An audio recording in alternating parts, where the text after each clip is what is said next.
Well, welcome. If you are looking at this site, you have probably already had a bit of an introduction to NextGen, and perhaps you've gone through mentor training and you have access to all this information, but are still wondering, what do I do? Where do I go next? So this little video is going to run through not so much the overview of the information, but how to proceed once you've been trained as your cohort is getting underway. If you've been familiar with the dashboard before, we have added this button here.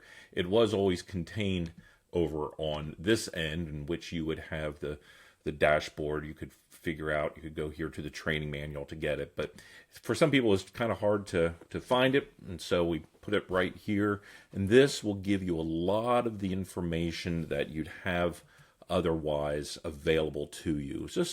It will help you explain some of the things. If you're looking to be able to talk with your presbytery or with someone who's asking what's NextGen all about, the training manual is a good place to go and a good place to remind yourselves of what is available.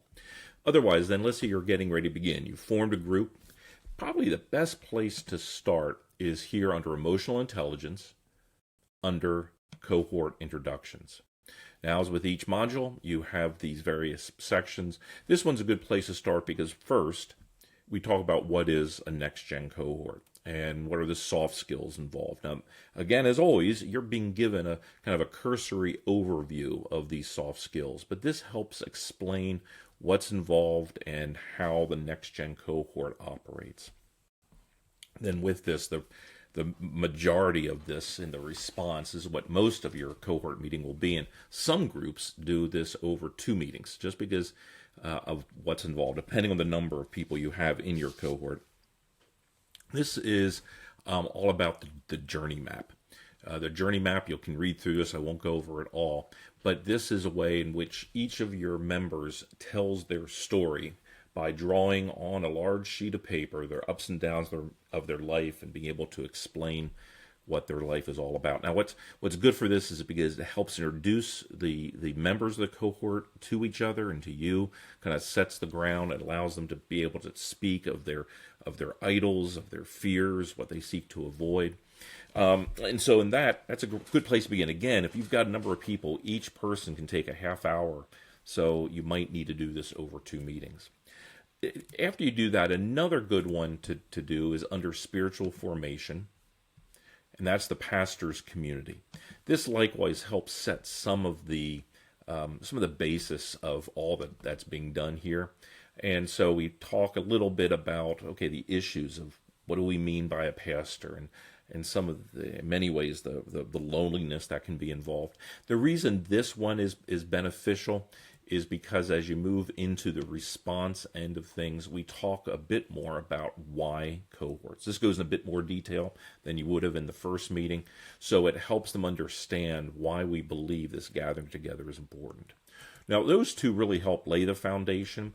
Otherwise, once you go through those, what might be beneficial is to look at those that are termed as introduction.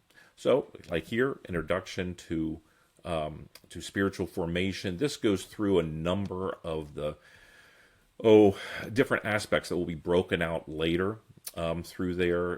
Issues of corporate family worship, other aspects of what all that might mean for them. What we described here, the active and passive aspects of formation, what does suffering have to tell us about formation. It's a good place to again set the basis for what's going to come later. You'll see the same thing under soul care. There's an introduction one to that. There's an introduction to, doesn't say it here, but what is emotional intelligence. There is an introduction to cultural intelligence as well. Don't have an introduction set for family or leadership. And family, a basic one is often the marriage stressors. You can start there if you like. Under leadership, now if you've got a cohort made up of students, what you might find, or what I have found, is this one on time management is good. If they're just starting seminary, they have a family, and they might be even working full time as well. They're having to relearn how to balance their time. Again, this is a great skill for any pastor to have, But that one is perhaps a good one to start with as well. So that kind of gives you a little bit of a background. Again, starting with emotional intelligence, spiritual formation as the journey map, getting to know one another, the pastors community, great place to start. As always, if you have any questions, please let me know.